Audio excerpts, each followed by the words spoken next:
we have to hook people within 3 to 5 seconds or they're going to be gone. So if you're not really getting their attention in that first 3 to 5 seconds, the entire time you put into that video is pointless because no one's going to watch it. You're listening to the Legal Mastermind Podcast with your hosts, Ryan Klein and Chase Williams, the go-to podcast for learning from the experts in the legal community about effective ways to grow and manage your law firm. Today on the Legal Mastermind Podcast, we have Trena Little and, of course, my co-host, Ryan Klein. Ryan, I am so excited to talk to Trena today. You know how much I love YouTube and creating video content.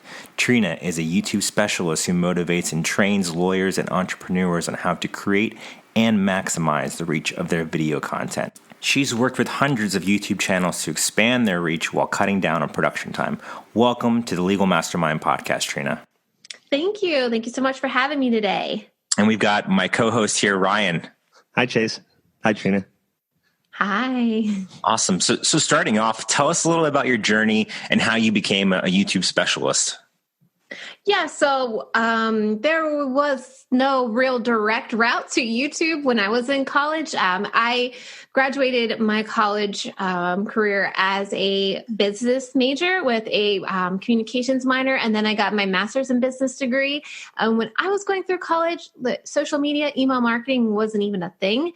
And so I started my career in human resources until I got pregnant. As the first person of my friend group to be pregnant, I was like, what's happening? What can I expect? And that's how I kind of fell into YouTube. I never really watched YouTube. I just thought YouTube was a place for like cat videos. But once I started falling down that YouTube rabbit hole, my business mind and my marketing and communications mind started clicking with this content. And I instantly started looking up some of my favorite businesses and brands to see, oh, it'd be really, really cool to see what they're doing on video. And I realized back in 2014, not a whole lot of businesses and brands were using YouTube. And I thought, this is such a huge missed opportunity. So I just took it upon myself to dig in, learn everything that I could, went to workshops that I could find, because at the time YouTube was still very new-ish to businesses. And I just started creating content and looking at what was working, looking at what wasn't, how was I getting views, how could I tweak this to make it better? And it just kind of went from there, just basically self-teaching yourself, because there's no direct route in college or in like traditional education to become a YouTube specialist. Thanks for the background. And I know today we're going to be talking a lot about video production and how it pertains as just a great medium for content in the legal industry. So the first thing I want to dispel, and previous to speaking, I know that you're going to be happy about leading off with this question, but lawyers, time is limited, time is money. A lot of lawyers I talk to, and we've been talking to them for years, their biggest reservation when it comes to doing video content is that how long is this going to take? Am I going to have to dedicate hours, days, weeks? And let's lead off. Is that really the case when it comes to creating video content?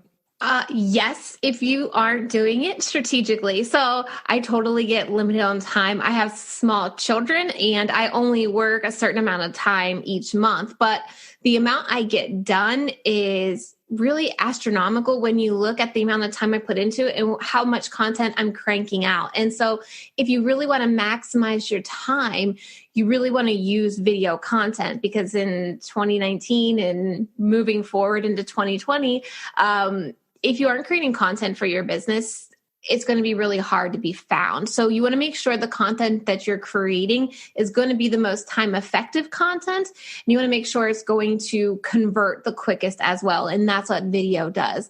And so one way that I tackle this whole time issue when it comes to video is really making sure I'm creating one powerful video that I can use on YouTube, because YouTube is the second largest search engine in the world and it's owned by Google. So when you do create a YouTube video, not only can you show up in YouTube, but you can also show up in Google search as well. And Google loves video, so they're going to push any type of video content to the top of the search results.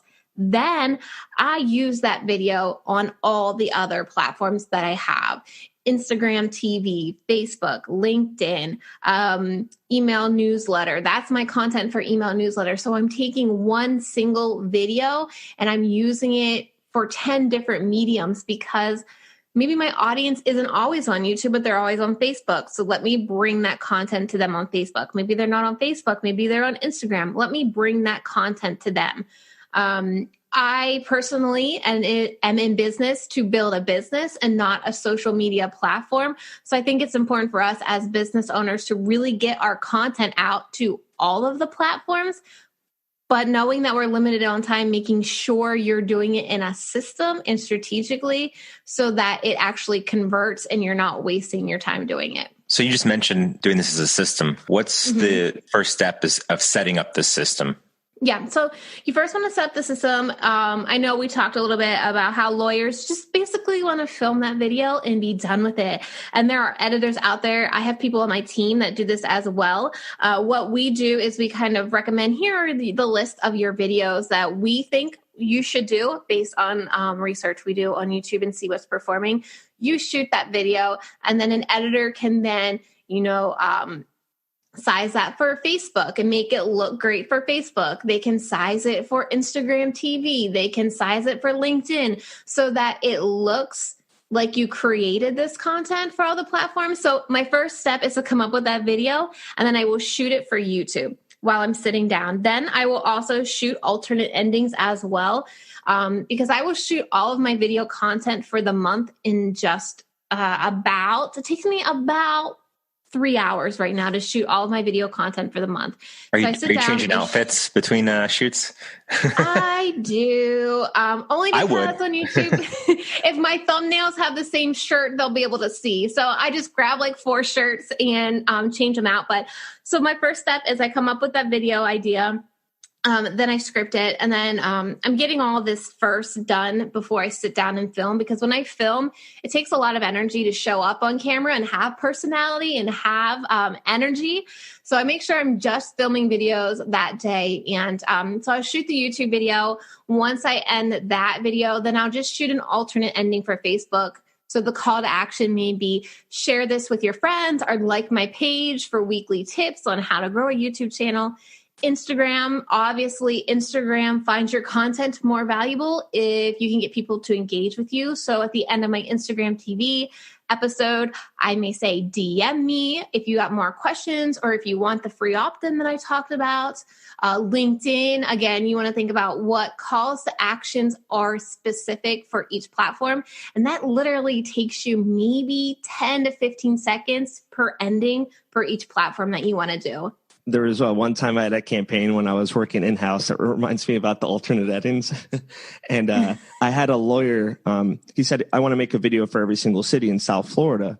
So what we did was we recorded the entire video, like if you've been hurt or you're injured, and then like fade in sunrise, please contact me. And he did it for like 30, 40 cities. And that was 30, 40 videos. Yeah. I don't think I'd recommend that because it was a little bit awkward.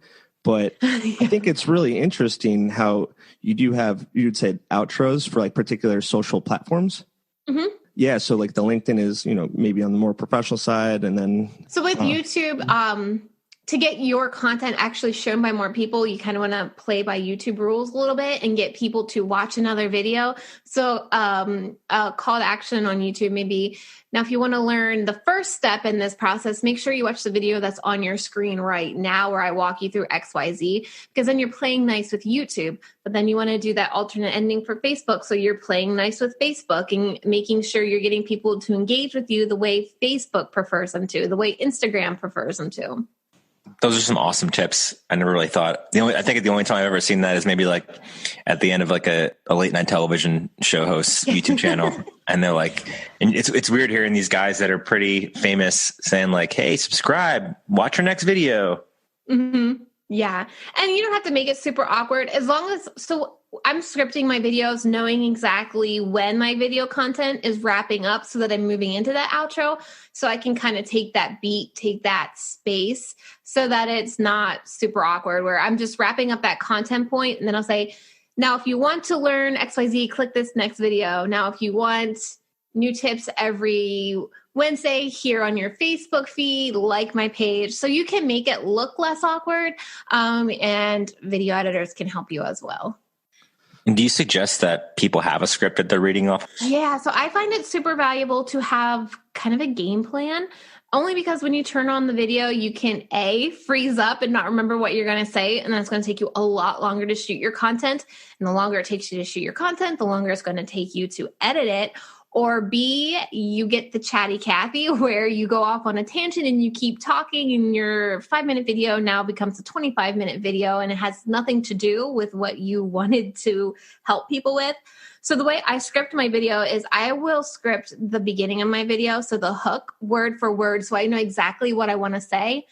Because in today, we have to hook people within 3 to 5 seconds or they're going to be gone. So if you're not really getting their attention in that first 3 to 5 seconds, the entire time you put into that video is pointless because no one's going to watch it. So I really focus on what I'm saying at the beginning of my video. And then I have guidelines or bullet points on what I want to say to make sure I stay on track. And then I also know what my outro, how I'm wrapping up my video so I can make sure I'm playing nicely with YouTube. As a YouTube strategist, I want to make sure I'm getting people to click on another video or watch a playlist. And so I know also where my call to actions are going to be and what those are going to be. But in the middle, as long as you have a game plan and you stick to your game plan, it will be a game changer for you to shoot that video a lot faster and edit it as well. So you're not having to cut out all the talking that you did that had nothing to do with it or the stumbling that you would have if you weren't adequately prepared. Yeah, I like where this is going because we're kind of honing in on how to not spend a lot of time. So, we can do an intro and an outro. Of course, you can script it. So, this is going to save a lot of time, especially if you're doing a lot of videos. So, in addition to kind of trying to cut down on time and try to get cuts to come out as quickly as possible, would you recommend for someone that's not super proficient or used to recording videos, do you ever do it kind of like in chunks or blocks? Like, hey, we're going to just do like 20 seconds, chill for a second, do transition.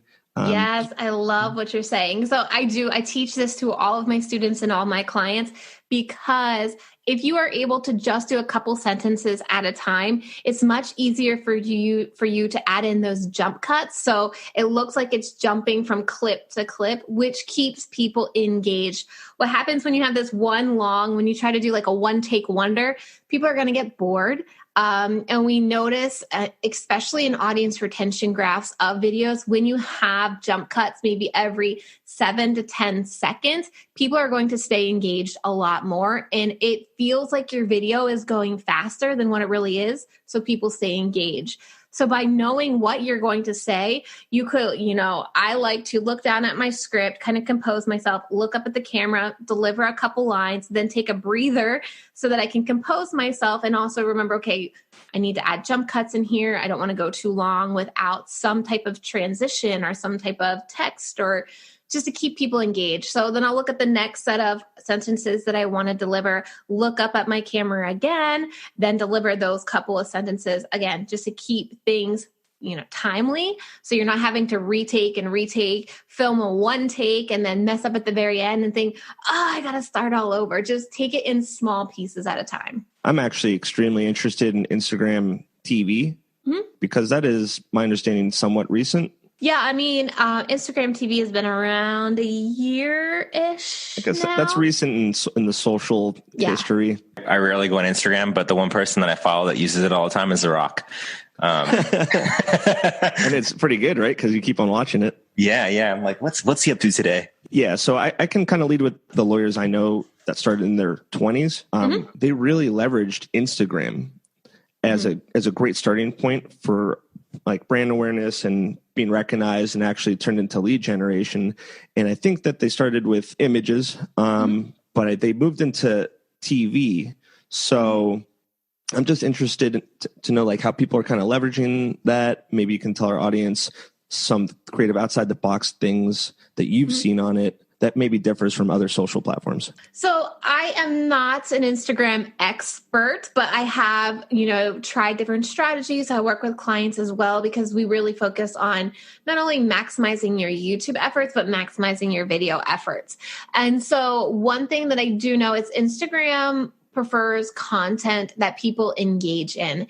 And with Instagram TV, I have tried multiple strategies where what I do is I kind of give them one juicy piece of my video. So when I was talking about filming those alternate endings to my videos, I will also shoot a quick Instagram TV episode, where it may be 3 to 4 minutes, a single take talking about, using that hook of that video, and maybe give them the first 2 steps of 5, and then tell them I have the full video over on my YouTube channel, again, because my goal is YouTube.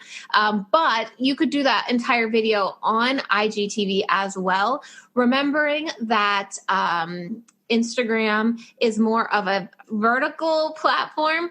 So you may want to shoot your video vertical. And I know with Instagram, it's usually around a 3 to 5 minute video that will do best. Anything longer than that, remember, we're watching vertical, we're in Instagram. And so that's kind of the best practices I have for that. And also understanding the cover photo of an Instagram TV, because that can show up in your feed and you can get more views if it looks nice on your feed, right? And so that one's a little tricky on how to figure out that template. But once you got that template rolling, that's how you can get more people to watch IGTV. And I'm not specifically educated on, the Discover tab and everything with Instagram, but I do know that Instagram is preferring IGTV. I don't know if that means they're pushing accounts that do YouTube TV, to the Discover tab. But I do know Instagram is favoring creators who are creating IGTV episodes. So let's say we have a lawyer, they've posted 10 to 20 pieces of content, and it's just nothing, no response, no views. What's the first step to start getting that engagement and content? Obviously, they could put some money into pushing their ads towards the target audience, but what are some more creative ways they're going to actually create some organic growth? Actually, if you want organic growth, do not put any ads on YouTube. That's definitely going to affect your organic reach on YouTube. So don't try to solve it with ads. What I would do is go into your analytics, and YouTube offers you so many valuable analytics inside of that platform that it's going to tell you exactly what you need to do to get your content seen. So one of the biggest analytics you should be looking at is your click-through rate for each video. Ideally, you would like to have a 4 to 10% click-through rate. And that's telling us how well your thumbnail and your title are getting people to click on your video. Because that video could be an absolutely amazing video that will change people's life. And Steven Spielberg directed the video and it's the best video you've ever seen. But if your thumbnail and your title doesn't get people to click on it, it's going to go nowhere. YouTube's not going to recommend it anywhere. It doesn't matter how many keywords or search engine optimized that video is. YouTube is just not going to put it in front of anybody because your video hasn't got anybody to click on it. So that's probably the very first thing that you should look at and see, maybe my title and my thumbnail aren't getting people to click on this video. And when you say click-through rates, that's basically, let's say someone's searching a topic and the video shows up, or is that this, and then the rate at which that video is being clicked, or is it like the recommended videos after you're watching a current video? Yeah, anytime that video shows up in search, suggested, browse feature, home feature, in their notifications, anytime somebody's eyes see your thumbnail is an impression, and then how many times those impressions click on it is your click-through rate. So would you recommend deleting content that's not engaging and not getting those click-throughs? Not deleting it. If it has good audience retention, which is another analytic YouTube has, you can go in and see the people that did click on the videos. Are they actually watching it, or are they leaving in the first 5 to 10 seconds? If they are actually watching that content, then maybe you just need to tweak the thumbnail and the title to get more people to click on it. And when you do change the title and the thumbnail, it kind of gives YouTube a signal to let's try this video out again. Let's suggest it to some people again to see if they will click on it now that you've updated the title and thumbnail. So I wouldn't go through and delete everything, kind of see if there's some videos there that are doing well based on audience retention, and maybe just tweak the title and the thumbnail. Is there a best practice to help with that click-through rate? Yeah, you definitely need to understand your target audience. So my target audience may not click on a thumbnail that your target audience was. So ideally, best practices would be to have you, the person who's speaking on the channel, on that thumbnail. People are more likely to click on a thumbnail that has a human where you can see the whites of their eyes, not too much text, because you need to remember that those thumbnails can get small on mobile devices, which a lot of people are watching on. So the text should really just supplement the title and not repeat the title of the video. And also remember that people are watching YouTube, whether it is a white background, YouTube's white background, or in dark mode, the black background. So think about that and make sure your thumbnails are going to pop on a white or a black background. Final question, and this is kind of more preference than what you've seen, because you've been looking at analytics for videos and working with other channels for quite some time. So you, at this point, know what works and what doesn't. So let's say someone has a lawyer, they're committed. Okay, let's do this thing. Two things. What's like the preferred length of time? And then also what would be preferred or relatable like location, outside, on the go, or formally in a conference room or behind their desk in their office? Yeah. Again, it's going to come back to your target audience. Who specifically are you talking to? And you may want to try both talking outside and conferences. I am sorry, we don't have a crystal ball to know what will work specifically on YouTube. So even I still test and try different backgrounds and different environments for my videos. But for length of time, you really just want to make sure it's the length of time that you're giving valuable content. I started out on YouTube giving 2-minute tips. So at the end of 2 minutes, they had a quick video tip that they could take action on. But maybe your topic is a little more in-depth and you have to really take 5 to 10 minutes or maybe 20 minutes to really explain a process. But the key is to just make sure that entire video is full of value and that there's no fluff and that the viewer can have a clear outcome at the end. So what is the win that they're going to have at the end of that video? Because not only is it going to keep them watching until the end, it's really going to build that know, like, and trust factor with you so that if they watch to the end, they got that outcome that your title promised them, they're going to be ready to, hire you, work with you, because with your free videos, you were able to help them accomplish something they could only imagine what's behind the doors with your paid for services, right? Oh, absolutely. And then one last preference. I'm not sure how much you do that or this for your clients. How do you feel about a green screen? And then an example is a lawyer that has an in-house studio where in this green screen in his background, he has like cop cars with sirens flashing, or he's in front of a courthouse, or he's in a jail cell. Do you think that conveys any sort of further message to someone watching?